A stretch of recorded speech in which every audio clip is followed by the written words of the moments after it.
Salutations distinguées, les aimables fidèles téléspectateurs de la tranche bien-être présentée par le vôtre Désiré Bombilé. Je suis dans la joie de vous savoir encore une fois nombreux aujourd'hui pour la collection Oyo ensemble Nabiso. Le lonaye le sous pour continuer koloba pe ko silisa première partie ya makambo na benga kibongo la sécurité alimentaire. Les Kamotali Bongo sécurité alimentaire est une grande préoccupation pour la population congolaise. Sécurité alimentaire est mo oyo ezolo bama mingi na minoko ba politique na minoko ba zota musamokili kasi komo na lolenge population ezali ko vivre ezali pas pour na loba ete sécurité alimentaire ezali penza. Na lobaka mingi ete sani et bomara kolekata bitumba na mboka. L'assiette tue plus que la guerre. Aujourd'hui, je vais parler de l'insécurité alimentaire, beaucoup plus dans la dimension générale. La fois passée, j'ai parlé de la sécurité alimentaire.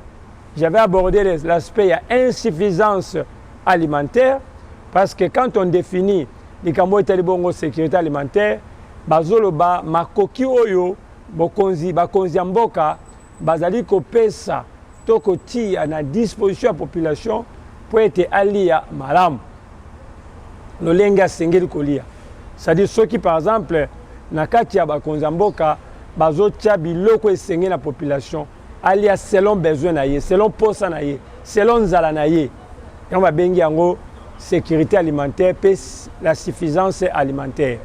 Quand tout le monde a une émission qui était na place avec la suffisance alimentaire na Congo to bali kamoteli bongo l'insuffisance alimentaire pambate population azoko kapenza te ko combler ba besoin na ye ya mokolo na mokolo na makamateli bongo kolia yamona lobela ki bongo mbala eleki kasi lelo na lobela makamoteli yango lusute na o population zozanga kana na lobela kamoteli bongo danger o ezana kati ya sani o nazo benga bongo insécurité alimentaire na komeka ko aborder sujet oyo na aspect na yango mwa mingi pona komeka kosunga biso to comprendre na le kamoteli insécurité alimentaire. D'abord c'est le plan il y a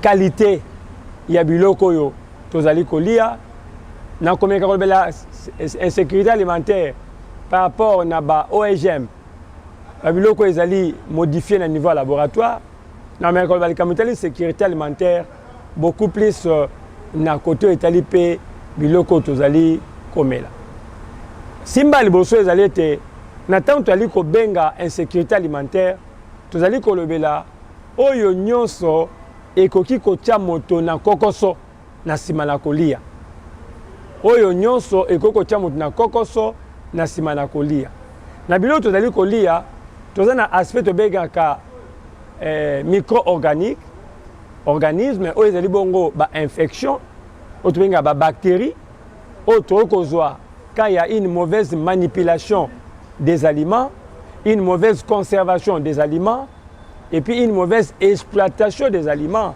na niveau ya stockage na yango et kokozala pe moko ya biloko et kokotia biso na condition ya insécurité alimentaire.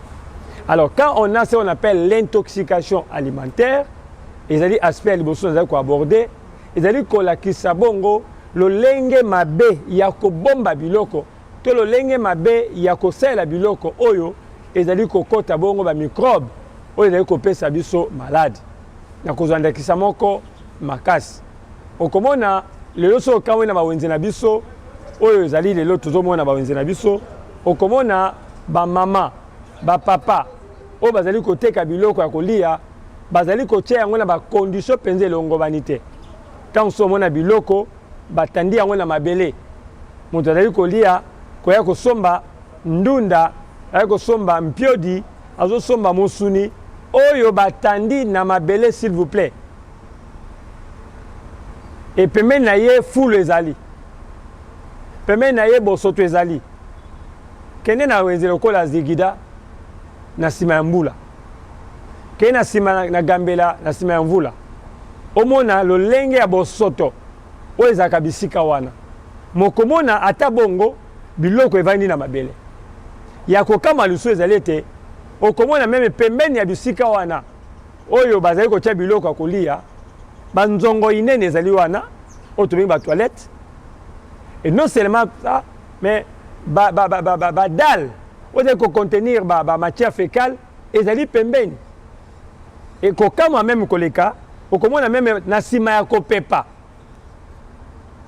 wese ya bamilie public yango okomona nsima ya kopepa bawese na bamilie public yango okomona bato bazali esika wana bazali kotia biloko bato bakolia bisika wana avec toute contagion possible oyo kozala bongo likama mpo na santé ya population okena bao tobengaka bamalewa so barestaurant malewa otala bacondition oyo bazolambela biloko bato bakolia babidon oyo bazotia mai oyo bato bakolia basani oyo batie bato basukola maboko mpo balia basani baza kopresente bato biloko bazotia wana nayebi te. Vous comprenez déjà que aspect liboso il y a insécurité alimentaire ezali par rapport na hygiène na biso ezali malamu te. Nazali komeka kozonga na ministère ya santé oyo babenga ministère ya santé publique hygiène mpe prévention koyeba ete omeka mpe kofungwa lisusu miso po ete la police sanitaire ameka kolandela non seulement bainstitution oyo ezali baofficine médicale mais aussi na vie ya population. Ministère ya environnement bisika bazali komeka kobeta sete na likambo etali environnement mpe développement durable. On ne peut pas parler d'un développement durable d'une population l'endroit où l'environnement est malsain et un environnement malsain c'est un environnement qui amène la maladie et là où il y a la maladie il n'y a pas de développement. Voilà comment il y a les cercles vicieux et ils continuent tout autour de la réalité où tu as vivre dans le monde il y a le lot.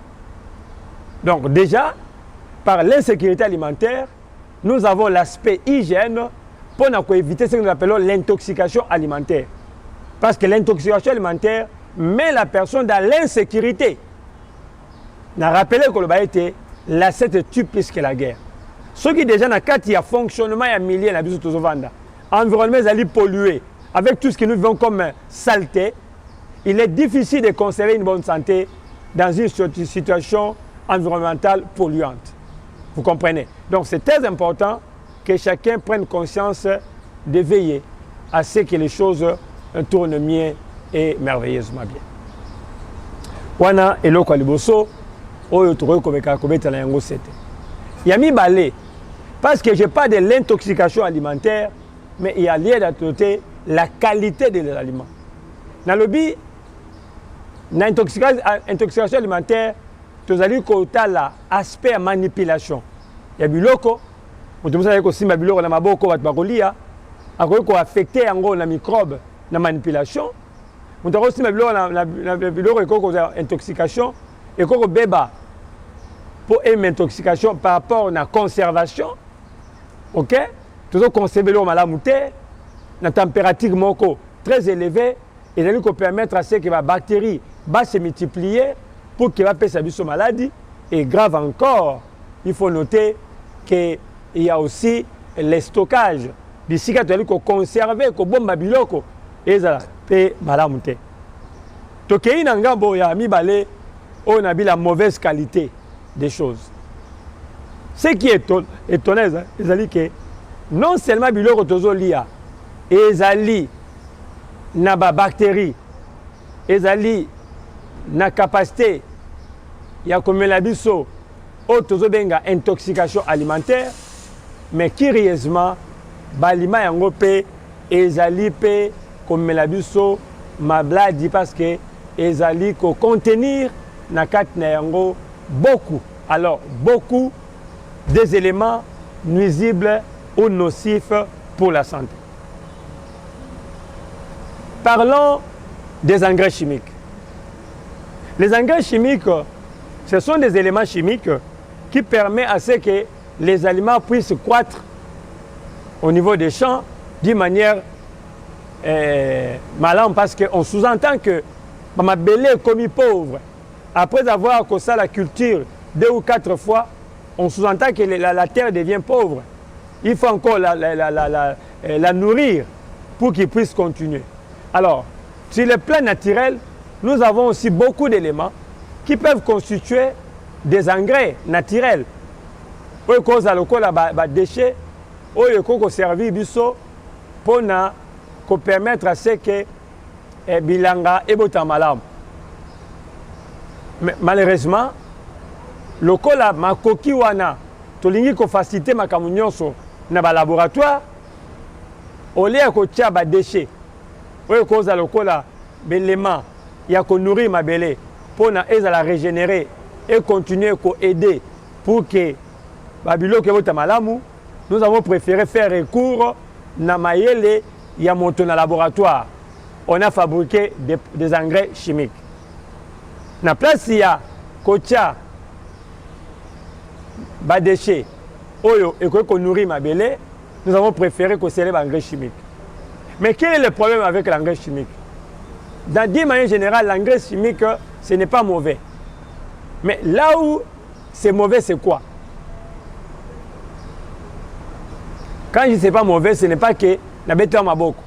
Mais on peut l'utiliser, mais comment? Chaque engrais qui a été conçu au niveau du laboratoire a une durée. Oyo, ezali ko permettre yango, ezala utiliser. Alors, maman a sali bilanga na ye a vu engrais chimique à tché. Maman oyo a kokite. Suis-moi très bien. Maman oyo a kokite.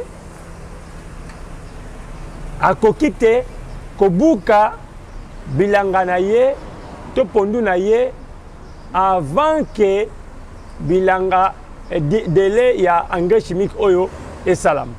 C'est-à-dire quoi? Okomona nakati ya bilanga na ye akoni bitekuteku atie engrais chimique songolo. On tanga ba komote pour na compliquer makambote. Alors engrais wana ya tie na bilanga na ye, en principe il faut kono économie wana ebo elongwa na mabele après par exemple 30 jours. Dans un exemple, 30 jours. Ceux qui maman buki légumes na ye na 30 jours, engrais oyo et cause na effet mon côté na santé ya moto ya kolia légumes wana.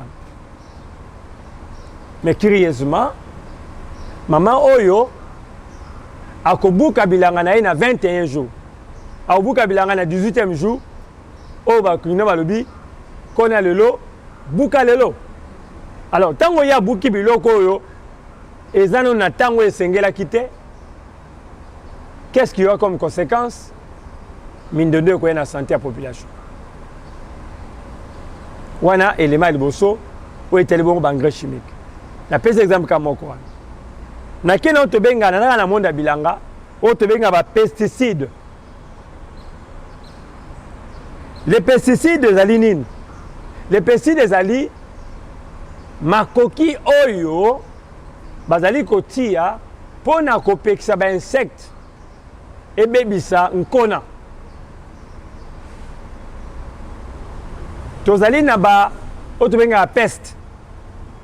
Ezali lolenge ya ba microbe oyo eutaka na ba différents insectes ou bien na environnement oyo ko bebisa to ko infecter nkona. Mutu musa ko sabilanga na ya loso, asa bilanga ya madesu, asa bilanga ya pondu, asa bilanga ya boye na boye. Mais abuki malongate parce que banyama pe ba maladie et baby sinkona wana. To bengi yango ba pesticide o ba chaka pona ko bebisa to pona ko pekisa biloko wana beba. Et comme résultat biloko wana to kisi wana evandaka mingi na poso ya lima oyo tozalaki. Ndakisa pomme, ndakisa paipai, ndakisa manga, ndakisa nini, tout autour na poso nango wana kisi wana evandaka wana. Et tant moto akopasola yango akoko lia malade. Vous comprenez? Donc wana ezali moko ba élément oyo na bakisi na monde oyo ya agriculture automi ya pesticide. Non. Et les engrais chimiques et les pesticides, ce sont toutes des substances chimiques où il faut que tu moto na condition il y a maladie. Na condition maladie. Voilà comment les choses se passent dans un monde compliqué où toujours vivre. On est là qui élément de bosso, autre que épinglé. Et il y a mis balé pardon. Il y a mis ça. Donc qu'est-ce qu'on a au monde? Il y a cuisine. On commence d'abord par voir un légume qui est bourré d'engrais chimiques et de pesticides. On amène dans la marmite. On prend encore d'autres éléments chimiques comme goût. Autre que bakisana kacha biloko oyo. Autre benga lokola biloko toza kotia pour na ko permettre à ce que biloko na biso wana ezala kitoko na muno. Ba épices artificielles to synthétiques ezali ko existe. Pour goût ezala. Et ba créer en ba différents goûts oyo esengé na moto asanini alia. Pondu ezali na ba produits chimiques. Ozusu et l'eau mususu oyo ezali ko bakisa ngaka pondu. Au compliqué encore le tableau na yo. Un autre élément important na ba kisiwana. Ba biloko yo tozo ba quoi ba produits chimiques na biloko. Et tant que tozo lia, wana za monde car ya agriculture, monde élevage. Tant que les blocs à Bongo, nous développons des maladies et ces maladies-là pouvaient déranger plus tard notre santé. Nous sommes dans l'insécurité alimentaire. Dans quel monde animal? Aujourd'hui, il y a des produits qui sont donnés au bétail. Pour que la mbango. Ngombe a une semaine, mais a pesé le col à hippopotame. Ngomba une semaine a amené le quoi ngubu. Pourquoi? Parce que ba PC soit tonga pour vimbisaï. Il y a des vidéos où il circule qui n'a pas réseaux sociaux. Comme on a local là ba biso ba chinois bazali kocha ba kisi na ba soso. Ba soso bazaki mike mais tant ba ozo ba kisi wana bazo cha ezo vimbisa bango. Ezo comme ça minene.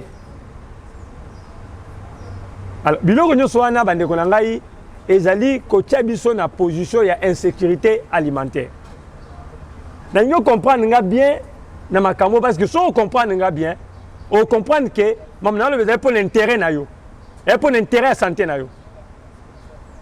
Toza na kati ya danger. Un danger permanent. Oh le poison dans l'assiette.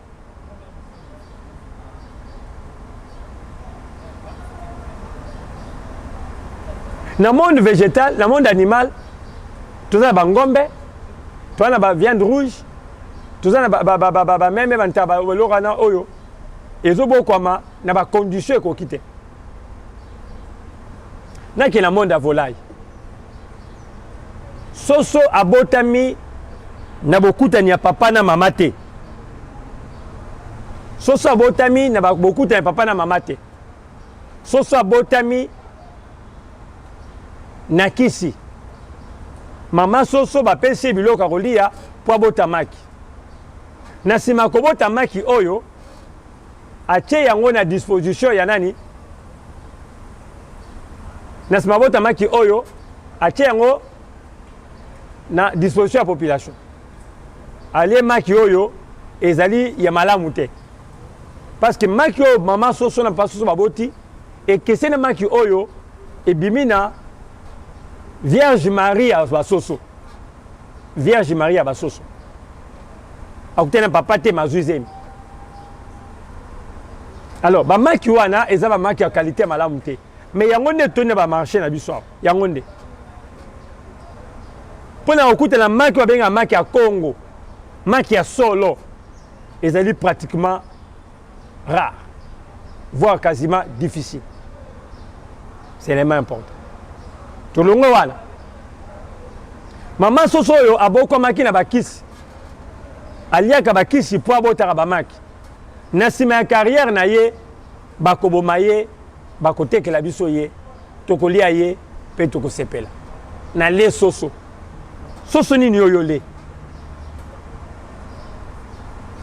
Et soso wana oyo ba otekela biso ezala ya mutakala. Tango azo se retrouver na kapela na Oshwe na Nyangwe to bisika batekaka biloko wana. Papa wa azo lamba ko sala soso oyo boye. Azo lamba ka soso lokola mananda kute.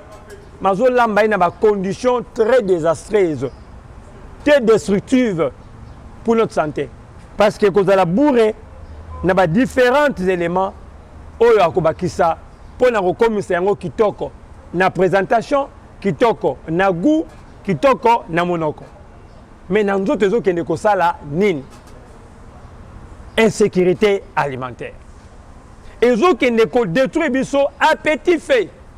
Je répète encore une fois de plus, l'assiette tue plus que la guerre. Et ça dit qu'il y a conscience na bisomoko population congolaise. Et ça dit qu'il y a conscience ya bakambi na biso na Congo. Tobo ya biloko mususu. Et ça dit qu'il y a monoko ya santé nanga. Et ça dit qu'il y a santé nanga. Ma santé n'est pas négociable. Mon corps n'est pas une poubelle. Mon corps n'est pas une poubelle. Nakokite komema nzoto na ngai nakotika ye azala exposé na makambo ko compliquer existence na plus tard. Ta la place makambo za ko se compliquer yango. Bande ko na ngai balingami. Tous la exigeant na sa inabiso. Pas par plaisir. Et bien toko lia kango chaque jour te. Et bien toko lia kango à tout moment te.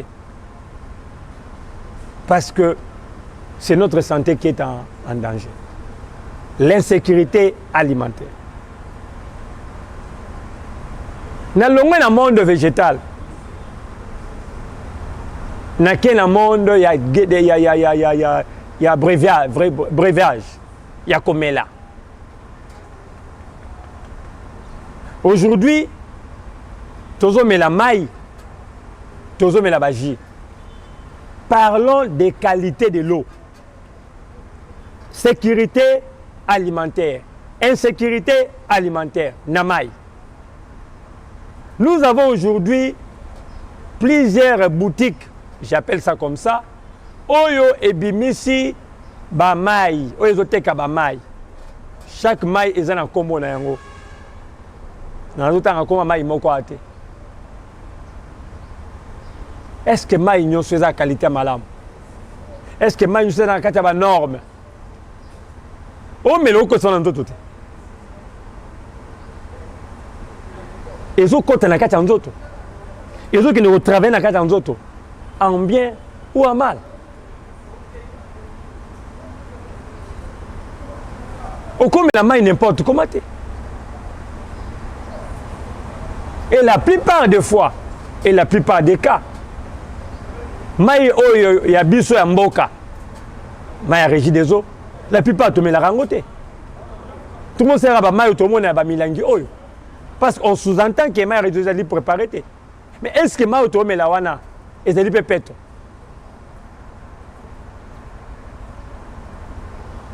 Ceux qui wana ils amabe, est-ce qu'on les a dit pépette? C'est ça la grande question. La qualité de l'eau.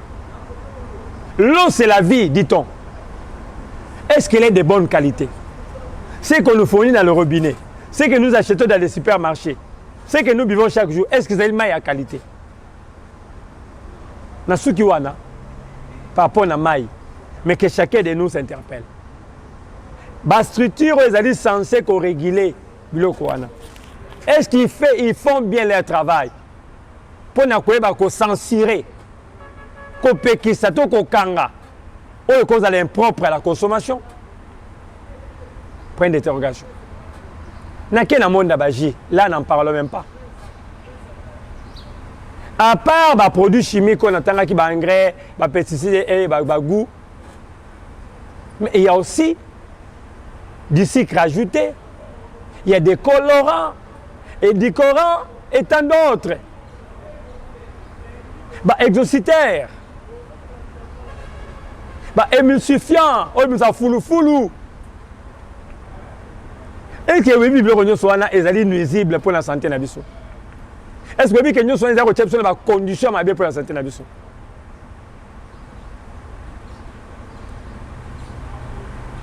Bandeko, ceux qui n'ont pas maloba, il y a que les parce que dans un domaine où on travaille en nutrition. Dans un cabinet, on se fait consulter. Si on a un examen à laboratoire, tu as constaté que tu as développé une maladie belée, 90% de la maladie que développé les lots et outina sani. Nous parlons de l'insuffisance alimentaire, nous parlons de l'insécurité alimentaire, et ici je parle de l'intoxication, je parlais de l'hygiène, je parle aussi du danger, des dangers chimiques. La salubrité alimentaire.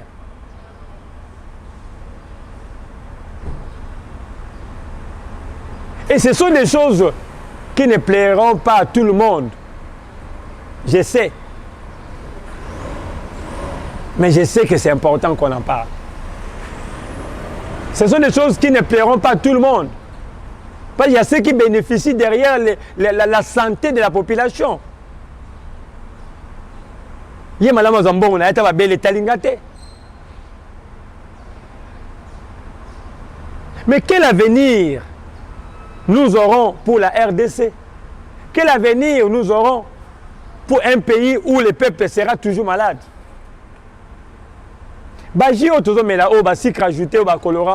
Vous savez ce que ça va nous apporter dans 2, 3 ans, 5 ans?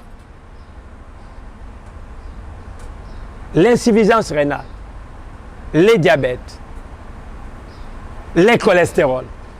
Parce que le sucre ajouté là, se transforme en graisse. Et quand on parle de diabète, quand on parle de diabète, on est dans les tableaux des maladies cardiovasculaires. Et laissez-moi vous dire que 90% des maladies autodéveloppées et outil n'a collé à ma baie. Tout ça n'a pas et outil n'a pas cancer, diabète, tension, insuffisance rénale, rhumatisme avec l'acide urique élevé. Biloko tozolia.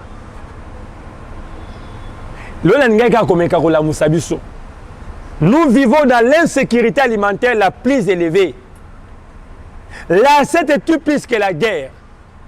Si aujourd'hui nous sommes mobilisés pour la guerre de l'Est, pour sauver la situation Est, n'oublions pas que notre corps aussi est en danger par rapport à ce que nous mangeons. Il y a aussi la guerre dans notre corps. Et l'assiette tue plus que la guerre. Si vous avez un examen, je vous dirais que c'est rare d'épargner 2 personnes dans la famille qui sont malades. Et ça, c'est comme conscience à mon ngai na banda corriger munoko nanga eliaka n'importe quoi te yo corriger yango ya corriger yango makambo changer. Tout se révolter, tout se réveiller, tout avoir conscience. Na moni ba te blo na belé na kosomba te. Na moni blo ezali propreté na kosomba te. Eza santé nanga. Voilà, na suki na pona lelo. Na koya le sous parce que c'est important pour nabiso. Ezaki Abino, docteur Désiré Bombile, tout un balasima pour un autre numéro. Merci à Daniel, merci à Padou, merci à Abino Solanda Kinga. Au revoir.